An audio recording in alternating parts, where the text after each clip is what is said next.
पाठ 7 सोच अपनी अपनी। सोच अपनी अपनी इसका अर्थ क्या है कि हर व्यक्ति की, हर इंसान की अपनी अपनी सोच होती है।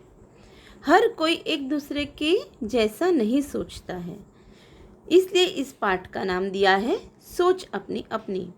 इस पाठ का प्रकार है वाद विवाद। यह पाठ वाद विवाद पर आधारित है। तो वाद विवाद होता क्या है? वाद विवाद यानी झगड़ा नहीं। वाद विवाद यानी कोई भी एक विषय को लेकर उस पर अपना मत हमें प्रस्तुत करना होता है, जिसमें दो पक्ष होते हैं जो अपने अपने मत प्रस्तुत करते हैं। कोई कहता है कि नहीं मेरी बात सही है, कोई कहता है नहीं मेरी बात सही है। तो आओ समझते हैं ये वाद विवाद क्या है। तो किसी विषय के पक्ष और विपक्ष में तर्क वितर्क सहित अपने विचारों की अभिव्यक्ति ही वाद विवाद है। जैसा कि मैंने आपको बताया कि कोई भी एक विषय पर पक्ष और विपक्ष अपने तर्क वितर्क करते हैं और अपने विचारों को अभिव्यक्त करते हैं, उसे हम वाद विवाद कहेंगे। वाद विवाद मौखिक भावाभिव्यक्ति का अत्यंत प्रभावशाली तथा महत्वपूर्ण रूप है। अपने भाव अभिव्यक्त करने के लिए यह एक बहुत ही प्रभावशाली रूप है, बहुत ही महत्वपूर्ण रूप है। वाद विवाद में कोई एक विषय निर्धारित कर लिया जाता है। कुछ विद्यार्थी उस विषय के पक्ष में तथा कुछ विषय के विपक्ष में अपने अपने तर्क इकट्ठे करके कार्यक्रम के दिन श्रोताओं के सामने प्रस्तुत करते हैं। यानी वाद विवाद पर कोई कार्यक्रम भी रचा जा सकता है और वाद विवाद हमें आगे चलकर हमारी नौकरी के लिए भी काम आ सकता है। ठीक है। एक वक्ता पक्ष में अपने विचार रखता है तो दूसरा वक्ता विपक्ष में। इस प्रकार वक्ताओं को अपनी बात की पुष्टि तथा विपक्षी के कथन के खंडन का अवसर मिलता है। हमें विपक्षी के बात को खंडित करना है, उसका खंडन करना है। इसका मतलब झगड़ा करना है ऐसा नहीं है। इसके भी कुछ नीति नियम होते हैं, उसके अनुसार ही हमें वाद विवाद करना होता है। हम किसी का अपमान या अनुचित शब्द का उपयोग नहीं कर सकते हैं। तो वाद विवाद के कुछ नियम हैं, वो हम देखते हैं। वाद विवाद के लिए निम्नलिखित बातों पर ध्यान देना आवश्यक है। तो कौन सी बातों पर ध्यान देना चाहिए? वक्ता को केवल अध्यक्ष को ही संबोधित करना चाहिए। कार्यक्रम में किसी वरिष्ठ सम्माननीय अनुभवी व्यक्ति को अध्यक्ष बनाया जाता है। यानी हमें अध्यक्ष को ही बताना है कि हमें हमारे विचार क्या है, अंदर अंदर झगड़ा करना नहीं है। वाद विवाद में भाग लेते समय अशिष्ट शब्दों के प्रयोग से बचना चाहिए। याद रखना बच्चों, अशिष्ट यानी कोई भी ऐसे शब्द नहीं उपयोग करने चाहिए जिससे किसी का अपमान हो, तथा किसी भी प्रतियोगी पर व्यक्तिगत रूप से आक्षेप आदि नहीं करना चाहिए। विरोधी के तर्कों का खंडन तथा अपने कथन की पुष्टि करते समय शिष्टाचार का पालन करना चाहिए। यानी अगर हम किसी की बात काटते भी हैं तो भी हमें शिष्टाचार से ही करना है, क्योंकि किसी का अपमान हमें करना नहीं है। विषय का प्रतिपादन तार्किक, क्रमबद्ध तथा प्रभावशाली होना चाहिए।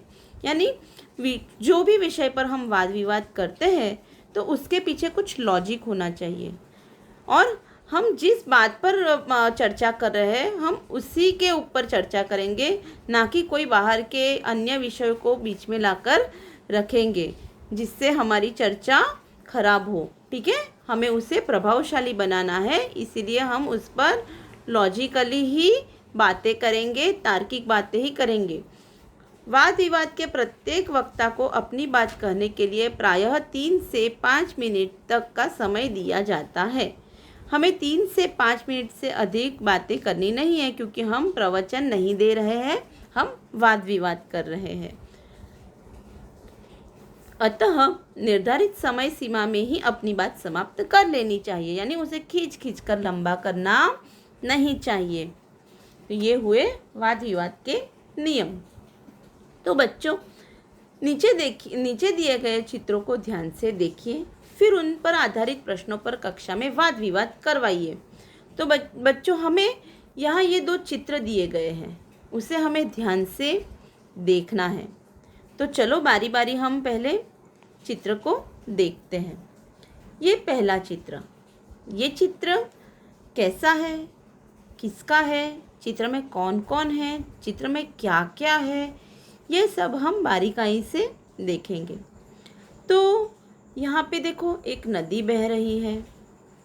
नदी में कुछ लोग पानी भर रहे हैं, कुछ लोग नहा रहे हैं, कुछ लोग बर्तन मांज रहे हैं, कुछ लोग पानी भर रहे हैं। देखो, फिर यहाँ पे देखो, एक कुम्हार घड़े बना रहा है नदी की मिट्टी का उपयोग करके। वहाँ पे देखो पहाड़ दिख रहा है, इधर नारियली का पेड़ है, झोपड़े हैं, फिर छोटे मोटे पेड़ भी है। तो यह कोई पहाड़ी इलाके के गांव का चित्र लग रहा है ना। और लोगों ने एकदम सादे कपड़े पहने हुए हैं और सबकी जीवन शैली एकदम सामान्य लग रही है। एकदम शांति का वातावरण है। तो बच्चों, गांव में कितनी शांति होती है ये हम सभी लोग जानते हैं। वहाँ की हवा कितनी शुद्ध होती है, वहाँ का वातावरण कितना शुद्ध होता है, वहाँ के लोगों में कितनी सादगी होती है। देखो, वहाँ पे एक गाड़ी भी खड़ी है। तो वे लोग एकदम सादा जीवन प्रसार करते हैं, एकदम सादगीपूर्ण जीवन जीते हैं। तो ये रहा गांव का चित्र। अभी वैसे ही हम लोग दूसरे चित्र का निरीक्षण करते हैं। इस चित्र में एक पक्की सड़क दिख रही है। फिर यहाँ पे कुछ लोग दिख रहे हैं जिन्होंने बहुत ही अच्छे फैशनेबल कपड़े पहने हुए हैं। रास्ते पर यातायात के साधन दिख रहे हैं, जिसमें बस है, रिक्शा है, कार है।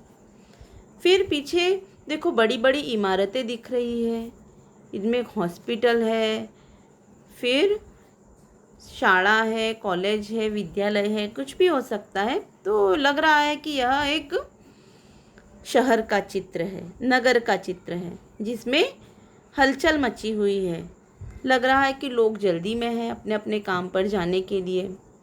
तो यह भी कुछ बुरा चित्र नहीं है, यह भी बहुत ही अच्छा चित्र है। पक्की सड़कें दिख रही है, लोगों ने अच्छे अच्छे कपड़े पहने हैं, लोगों की अपनी अपनी रहने की एक रीति है, बड़ी बड़ी इमारतों में रहते हैं लोग। तो यह है शहर का चित्र। तो आओ अभी इस चित्र का निरीक्षण करके हमें क्या करना है ये देखते हैं कि दोनों चित्र में क्या अंतर है। तो बच्चों, इन दोनों चित्र में क्या अंतर है, कौन बताएगा? सबको पता है ना। दोनों चित्र ही अलग है। एक चित्र गांव का है तो एक चित्र शहर का है, यानी नगर का है। तो दोनों चित्र में से एक चित्र गांव का और दूसरा नगर का है। गांव के चित्र में नदी है, उसके घाटों पर नहाते, कपड़े धोते, पानी भरते और काम करते लोग हैं। गांव में कच्चे घर हैं, लोग मामूली कपड़े पहने हुए हैं, लेकिन गांव में बड़ी शांति का वातावरण है। नगर के चित्र में चौड़ी और 2 तरफा सड़क है, पक्के मकान हैं, सड़क पर वाहन चल रहे हैं। वाहनों के कारण शोर है। लोग आधुनिक वेशभूषा में हैं।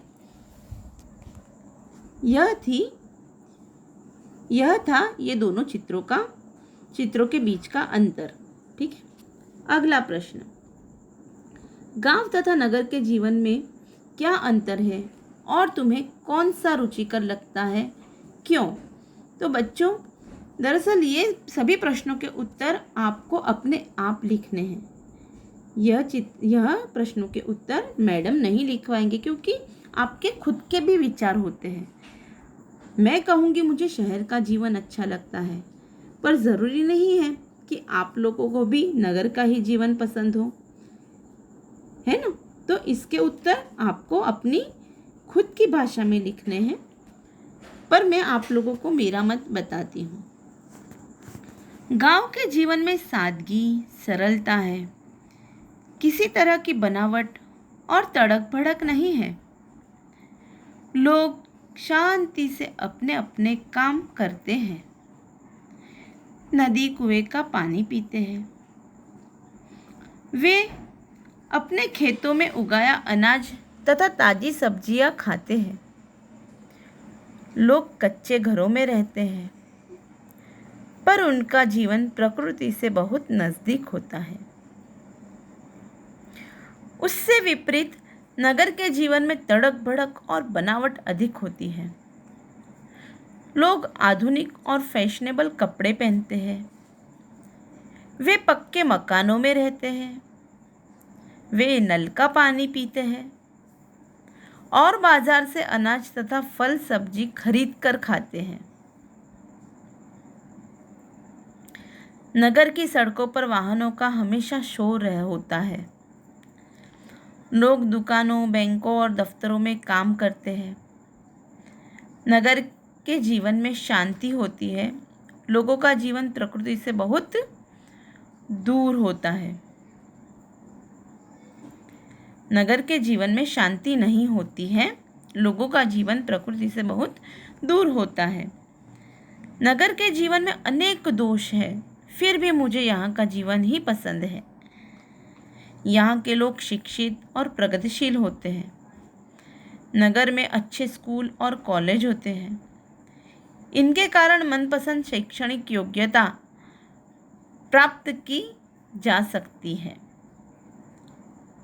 अनेक संस्थाएं, पुस्तकालय आदि व्यक्ति की योग्यता बढ़ाने में सहायक होते हैं। उन्नति के जितने अवसर नगर में हैं, उतने गांव में नहीं। इसलिए मुझे नगरीय जीवन ही रुचिकर लगता है। ठीक है। क्या तालाब का जल पीने के लिए योग्य है? यदि नहीं तो क्यों? तो तालाब का जल पीने के योग्य बिल्कुल भी नहीं है, क्योंकि तालाब चारों ओर से बंद होता है। उसमें चारों ओर से बाहर की धूल मिट्टी गिरती है। पेड़ों से पत्ते गिरकर सड़ते रहते हैं। लोग तालाब के किनारे कपड़े धोते हैं और जानवरों को नहलाते हैं। यह सारी गंदगी तालाब के जल को दूषित कर देती है। यह दूषित जल पीने से हैजा, पैचिश आदि तरह तरह के जानलेवा बीमारियां होती हैं। होने की पूरी संभावना रहती है। इसलिए तालाब का जल पीने के योग्य नहीं होता। नीचे दिए हुए मुद्दों के आधार पर विज्ञान वरदान या अभिशाप, इन विषय के एक पक्ष पर अपने विचार कारण सहित प्रस्तुत कीजिए। तो बच्चों, आपको कोई एक पक्ष में रहना है कि विज्ञान वरदान है तो हाँ वरदान है, विज्ञान अभिशाप है तो हाँ अभिशाप है। ठीक है। उसके लिए हमें यहाँ पे कुछ गाइडलाइंस दी है। ये कुछ शब्द दिए हैं जिनका उपयोग हमें करना है, जैसे प्रदूषण, बिजली, अंतरिक्ष की खोज, डॉक्टरी सुविधा, दूरभाष, कंप्यूटर, परमाणु बम, पिस्तौल, यातायात, ग्लोबल वार्मिंग। तो ये सभी विषय विज्ञान से जुड़े हुए हैं। तो हमें इसके ऊपर वाद विवाद करना है। वो पूरी तरह से आपको अपने ही शब्दों में करना है। तो वाद विवाद हम इस पर करेंगे तो कैसे करेंगे?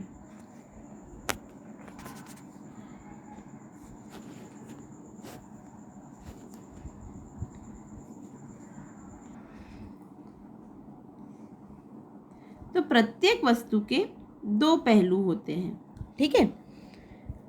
एक पहलू उसकी अच्छाई बताता है तो दूसरा पहलू उसकी बुराई दिखाता है। विज्ञान को भी इस कसौटी पर कसे तो सबसे पहले उसके अच्छे पहलू हमारे सामने आते हैं।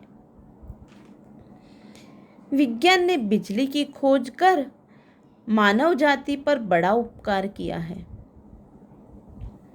ट्यूबलाइट, पंखे, AC, cooler, fridge, geyser, lift तथा बिजली, ये बिजली से चलने वाली अन्य मशीनें विज्ञान की अद्भुत देन है।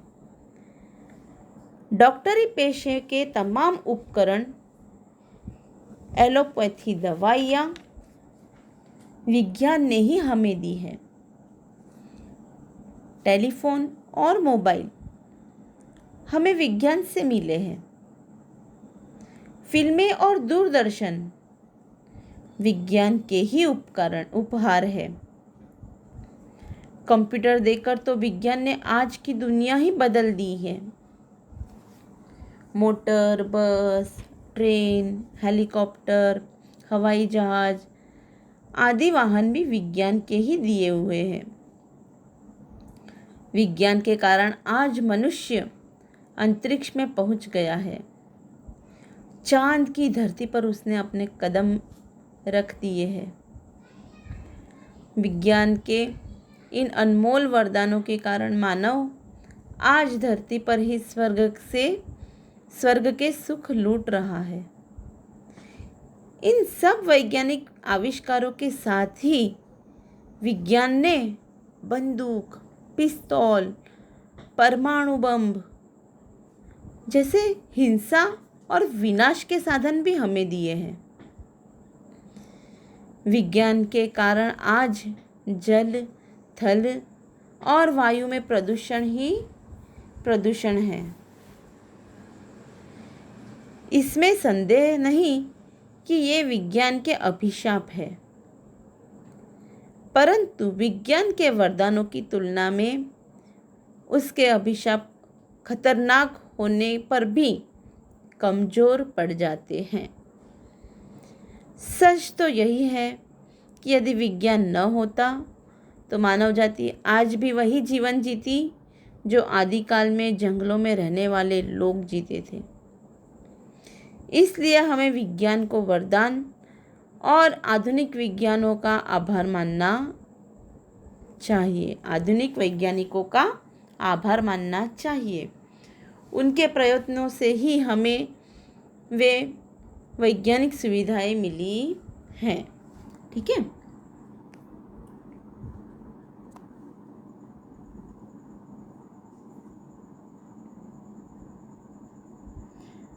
कौन शक्तिशाली है, कलम या तलवार? अपने विचार कारण सहित बताइए। तो बच्चों, इस विषय पर आप लोगों को लिखना नहीं है, पर आप लोगों को आपके घर के कोई भी सदस्य के साथ वाद विवाद करना है, ठीक है। कोई कलम शक्तिशाली है ऐसा पक्ष लेगा और कोई तलवार शक्तिशाली है ऐसा पक्ष लेगा, ठीक है। जैसे कि हम कह सकते हैं कि कलम लिखने का काम करती है और तलवार युद्ध का काम करती है। कलम के साथ दिमाग की शक्ति जुड़ी है, तलवार के साथ शारीरिक बल जुड़ा है। कलम कविता, कहानी, उपन्यास, जीवन चरित्र आदि लिखती है और तलवार गले काटती है और खून बहाती है। कलम आनंद देती है, उससे समाज में सुख शांति का प्रसार होता है। वह लोगों के दिल जीतती है, वह बुरों को अच्छा बनाती है। रामायण पढ़कर कितने ही रावण राम बन गए। गांधी जी की आत्मकथा ने कितने ही बुरे लोगों को अच्छा बना दिया। व्यास, वाल्मीकि, कालिदास, तुलसीदास, रविंद्रनाथ टैगोर, शेक्सपियर आदि कलम के कारण मरकर भी अमर हो गए। कलम ने कई सिंहासन पलट दिए। फ्रांस की राज्य क्रांति रूसो वाल्टेयर की कलम की ताकत से ही हुई थी।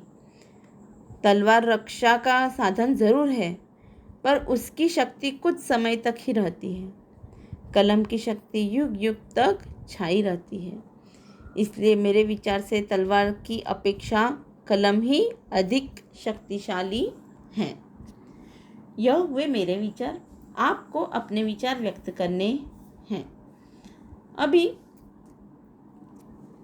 दी गई सामग्री पढ़िए और उसके आधार पर प्रश्नों के उत्तर दीजिए। बहुत दूर जन्म ले रहा है धरती जैसा ग्रह। यह बहुत अच्छा लेख है, आपको इसे पढ़ना है और इसके आधार पर दिए गए ये सभी प्रश्नों के उत्तर आपको लिखने हैं। इनके सभी के उत्तर आपको उस लेख में मिल जाएंगे। ठीक है, चलो अभी उदाहरण के आधार पर उपसर्ग लगाकर शब्द पुनः लिखिए।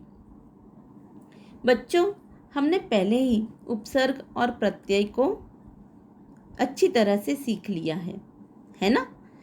तो चलो अब हम इसके शब्द बनाएंगे। जैसे भिन्न, भिन्न के आगे वी लगेगा, विभिन्न। ठीक है, उपसर्ग हमेशा शब्द के आगे लगते हैं। ठीक है, और शब्द का अर्थ बदल देते हैं। जैसे देश, तो देश के आगे भी हम विदेश भी लगा सकते हैं और प्रदेश भी लगा सकते हैं। ठीक है, जैसे पका तो अधपका, गम तो दुर्गम, फिर योग तो वियोग, जीव, जीव से क्या होगा? निर्जीव। बल, बल से क्या होगा? दुर्बल। समझ, समझ से क्या होगा? गैर समझ। सुविधा, सुविधा असुविधा। वंचित, तो वंचित से क्या होगा?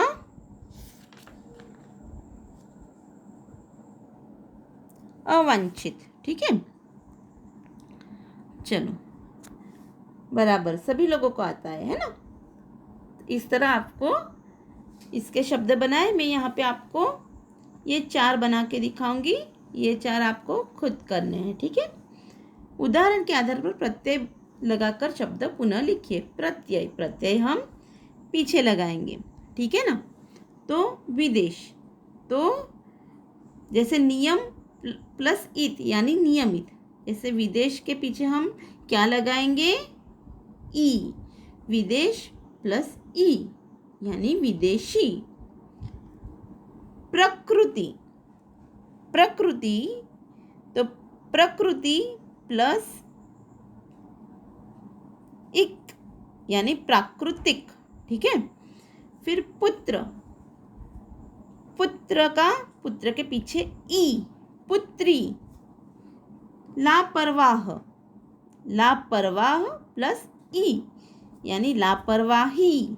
ठीक है बच्चों, इसी प्रकार आपको यह शब्द लिखने हैं। चित्र के आधार पर काव्य की रचना कीजिए। घड़ी लगी दीवार पर टिक टिक कर तू चलती है। घड़ी लगी दीवार पर टिक टिक कर तू चलती है। दिन हो चाहे रात हो, दिन हो चाहे रात हो, जाड़ा या बरसात हो, कभी नहीं तू रुकती है। ठीक है, कभी नहीं तू रुकती है। देश की उन्नति, विकास एवं रक्षा के लिए आप क्या बनना चाहोगे? किसान या सैनिक? कारण सहित अपने मित्र को पत्र द्वारा बताइए। तो इस पत्र को मैं आपको लिखकर भेज रही हूँ, पर आप लोगों को अपने विचार व्यक्त करने हैं। ठीक है, चलो निम्नलिखित वाक्यों को पढ़िए और समझिए। निधि बहुत काम करती है। रुद्र बहुत हंसता है। दिव्येश और चिराग बहुत घूमते हैं। जूही और रिया बहुत खरीदते हैं। मुझे आज बहुत खुशी है। कल सविता बहुत हंसी थी। तो बच्चों, ये सभी वाक्य हमने पढ़े, पर उसमें कॉमन क्या है? बहुत। सभी वाक्य में शब्द आया है बहुत, है ना? तो ऊपर दिए गए वाक्य पढ़ने से पता चलता है कि रेखांकित शब्द बहुत में कोई परिवर्तन नहीं हुआ। लिंग, वचन, काल बदलने पर भी उस शब्द में कोई परिवर्तन नहीं हुआ। पहले निधि बहुत काम करती है, तो यहाँ पे अकेली निधि की बात है। रुद्र बहुत हंसता है, तो यहाँ पे अकेले रुद्र की बात है। देखो यहाँ पे पूरी लिंग बदल गई, ऊपर स्त्रीलिंग है, नीचे पुल्लिंग है। दिव्येश और चिराग, यहाँ पे क्या हुआ? बहुवचन हुआ, बहुत घूमते हैं। जूही और रिया ने बहुत खरीदी की, यह भूतकाल हुआ। फिर भी इसमें देखो बहुवचन में है, फिर भी बहुत का अर्थ तो बहुत ही है। मुझे आज बहुत खुशी हुई, कल सविता बहुत हंसी थी। तो लिंग बदल रही है, वचन बदल रहे हैं, काल बदल रहे हैं, फिर भी इस बहुत शब्द में उसके अर्थ में कोई भी परिवर्तन नहीं हो रहा है। तो बच्चों, जिसका कभी व्यय नहीं होता है उसे हम अव्यय कहेंगे। तो विस्तार से देखते हैं। जिन पदों के रूप, लिंग, वचन, काल या कारक के कारण नहीं बदलते, अर्थात जो सदैव एक से बने रहते हैं, उन्हें, यानी जिनमें व्यय न हो अर्थात विकार या परिवर्तन न हो, उसे अविकारी पद कहा जाता है।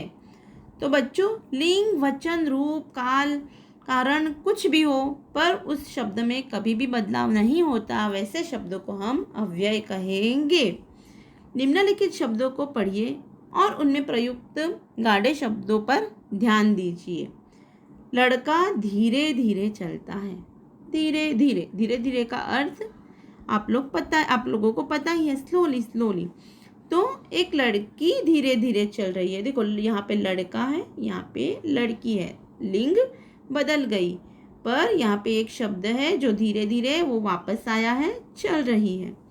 कुछ लड़के धीरे धीरे चल रहे हैं, अभी यहाँ पे बहुवचन आ गया, ठीक है। धीरे धीरे चल रहे हैं, चल रहा है, चल रही है। देखो छोटी छोटी बातों को आप ध्यान देना।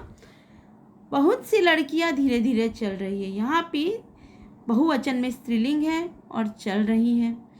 मैं धीरे धीरे चल रहा हूँ, यहाँ पे भी देखो हम धीरे धीरे चल रहे हैं, एक वचन बहुवचन, सब जगह पे वचन बदल रहे हैं, फिर भी यहाँ पे धीरे धीरे का अर्थ कहीं भी बदला नहीं है। धीरे धीरे का सभी जगह पे समान अर्थ है। तो उपयुक्त वाक्यों में प्रयुक्त धीरे धीरे शब्द ऐसा शब्द है जिसका प्रयोग पुल्लिंग, एक वचन कर्ता यानी लड़का, स्त्रीलिंग, बहुवचन यानी लड़कियां, और अंतिम विधान में काल परिवर्तन हुआ है। फिर भी धीरे धीरे शब्द में कोई परिवर्तन नहीं होता, अतः धीरे धीरे क्या है? धीरे धीरे अव्यय है। तो अव्यय में कैसे शब्द आ सकते हैं? और कोई भी शब्द में आप कोई भी जगह पे आप इसे उपयोग करो, और का अर्थ एक ही रहेगा, जैसे तथा, अथवा, या, वह, आह, कल, अधिक, धीरे धीरे, ऊपर, ये सभी शब्द कोई भी रूप में अपने अर्थ नहीं बदलेंगे। निम्नलिखित वाक्यों में से ऐसे पद ढूंढिए जो अव्यय हैं। तो ये आप लोग करोगे। मैं आप लोगों को एक उदाहरण दिखा देती हूँ। जैसे उमंग और स्मित घर चले गए, तो इसमें अव्यय क्या आएगा? और। इसी प्रकार आपको ये सभी शब्द में से अव्यय ढूंढने हैं, ठीक है ना? यह आपका होमवर्क। सोचिए, आपने जिन शब्दों को अव्यय के रूप में चुना है, क्या वे अव्यय पद है? चर्चा कीजिए। तो बच्चों जो होते हैं जैसे कि और, तथा, अथवा, या, वह, आ, कल, अधिक, धीरे, ऊपर, धीरे धीरे,